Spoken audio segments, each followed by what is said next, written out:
ഇന്ന് അതായത് മാർച്ച് 22-ന് റിലീസായ മലയാള സിനിമയാണ് സീക്രട്ട് ഹോം. ഇന്ന് റിലീസായ ഏക മലയാള സിനിമയാണെന്ന് തോന്നുന്നു. അഭയകുമാറാണ് ഈ സിനിമ സംവിധാനം ചെയ്തിട്ടുള്ളത്. എഴുതിയിരിക്കുന്നത് അനിൽ കുര്യനാണ്. സെൻസർ ബോർഡ് കൊടുത്തിരിക്കുന്ന ജോണർ ക്രൈം എന്ന് മാത്രമാണ്. ക്രൈമാണ് മൊത്തത്തിൽ. നമുക്ക് തുടക്കം തൊട്ട് അത് റിവോൾവ് ചെയ്തതാണ് സംഭവം. 1 മണിക്കൂർ 57 മിനിറ്റാണ് സിനിമയുടെ ഡ്യൂറേഷൻ.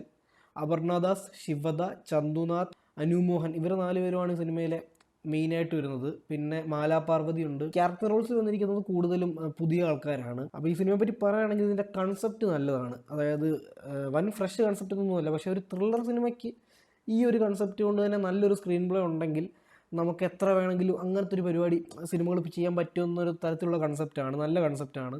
പിന്നെ ഇതിൻ്റെ അവസാനം ഒരു 30 മിനിറ്റ്, അവസാനത്തെ ഒരു 30 മിനിറ്റിൽ ബാക്ക് ടു ബാക്ക് ട്വിസ്റ്റുകൾ വരുന്നുണ്ട്. ഒരുപാട് ട്വിസ്റ്റുകൾ. അത് ഭയങ്കര രസമാണ്. അതായത് നമ്മൾ ഒന്ന് കഴിയുമ്പോഴത്തേക്ക് അടുത്ത് വരുന്നു.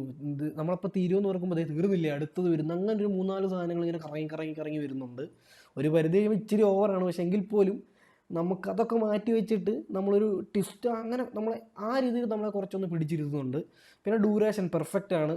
അധികം വലിപ്പീരൊന്നും ഇല്ല. തീരെ വലിപ്പില്ലെന്നല്ല, പക്ഷേ നമ്മളെ മുഷിപ്പിക്കത്തൊന്നുമില്ല ഡ്യൂറേഷൻ്റെ ഒരു കാര്യത്തിൽ. ഈ ഒരു 3 ഫാക്ടർ കൊണ്ട് തന്നെ നമുക്ക് ത്രില്ലർ പ്രേമികൾക്ക് ഒരു തവണ കണ്ടിരിക്കാൻ പറ്റിയൊരു സിനിമയാണ് സീക്രട്ട് ഹോം. തിയേറ്ററിലെന്നല്ല ഞാൻ പറയുന്നത്, തിയേറ്ററിൽ കാണാനുള്ളതില്ല. OTT ഒക്കെ വന്നു കഴിയുമ്പോഴത്തേക്ക് നമ്മൾ ഇതങ്ങനെ മാസമായിട്ടിരുന്ന് കാണേണ്ട ഒരു പടമല്ല. അതായത് മാസ് ഓഡിയൻസ് അങ്ങനെ മാസ് നമ്പേഴ്സിൻ്റെ കൂടെ ഇന്ന് കണ്ടല്ല, നമുക്ക് ഒറ്റയ്ക്ക് ഇരുന്ന് കണ്ടാലും ഒരേ ഇതേ കിട്ടത്തുള്ളൂ. ഒരു വീട്ടിലെ കാര്യമാണല്ലോ, പേര് പോലെ തന്നെ. അപ്പോൾ നമുക്ക് വീട്ടിൽ ഒറ്റയ്ക്ക് ഇരുന്ന് കണ്ടാലും മതി. അങ്ങനൊന്ന് ത്രില്ലർ പ്രേമികൾക്ക് കാണാൻ പറ്റിയ സിനിമയാണ് OTT ഒക്കെ വന്നു കഴിയുമ്പം. അതല്ലാത്തവർക്ക് ഈ സിനിമ അങ്ങനെ അത്ര സംഭവമായിട്ട് തോന്നുന്നില്ല. കാരണം മേക്കിംഗ് ഒക്കെ ഭയങ്കര അമച്വറിഷാണ്.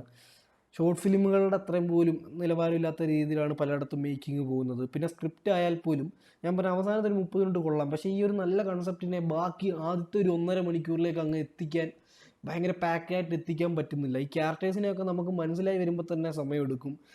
ഇതിൽ തന്നെ മനസ്സിലാവാത്ത ക്യാരക്ടറൈസേഷൻ ഉണ്ട്. അതൊക്കെ സ്ക്രിപ്റ്റിലെ പോരായ്മയായിട്ട് തോന്നി. ടെക്നിക്കലി ഭയങ്കര ഒരു ആവറേജ് അല്ലെങ്കിൽ പോരാ എന്നൊരു ഫീലാണ് തോന്നിയത്. ഒട്ടും അപ്ഡേറ്റഡ് അല്ലാത്തൊരു സിനിമ കണ്ട ഒരു ഫീലാണ്. അപ്പോൾ നമ്മൾ ഇങ്ങനത്തെ കാര്യങ്ങളൊക്കെ കൊണ്ട് തന്നെ ഒരു നോർമൽ ഓഡിയൻസിന് ഇത് 2-3 നിങ്ങൾ ആലോചിച്ചിട്ട് കണ്ടാൽ മതി. അല്ലാതെ ത്രില്ലർ ആരാധകർക്ക് ഞാൻ പറഞ്ഞില്ല, അവസാനത്തെ 30 മിനിറ്റൊക്കെ ട്വിസ്റ്റുകളൊക്കെ ഉള്ളതുകൊണ്ട് അതും ലോജിക്കിൽ നിരക്കുന്നതാണെന്നൊക്കെ ചോദിച്ചാൽ നമുക്കറിയില്ല. പിന്നെ ഫ്രഷ് ആണോന്നും അല്ല, പക്ഷേ നമ്മളിപ്പോൾ തീരുന്നിടത്തുനിന്ന് തീരുമല്ല, അടുത്തത് വരുന്നു, അങ്ങനെ പോകുന്നതുകൊണ്ട് എനിക്ക് ത്രില്ലർ സിനിമകൾ ഇഷ്ടമാണ്. അതുകൊണ്ട് തന്നെ ആ ഭാഗങ്ങൾ എനിക്ക് നന്നായിട്ട് വർക്കായി. അപ്പോൾ നിങ്ങൾക്ക് OTT ഒക്കെ വന്നു കഴിയുമ്പോൾ ഒന്ന് ട്രൈ ചെയ്യാൻ പറ്റിയൊരു പടമാണ്. തിയേറ്ററിൽ മസ്റ്റ് വാച്ച് എന്ന് ഞാൻ പറയുന്നില്ല. അപ്പോൾ ഈ സിനിമയ്ക്ക് എൻ്റെ റേറ്റിംഗ് 2 ഔട്ട് ഓഫ് 5 ആണ്.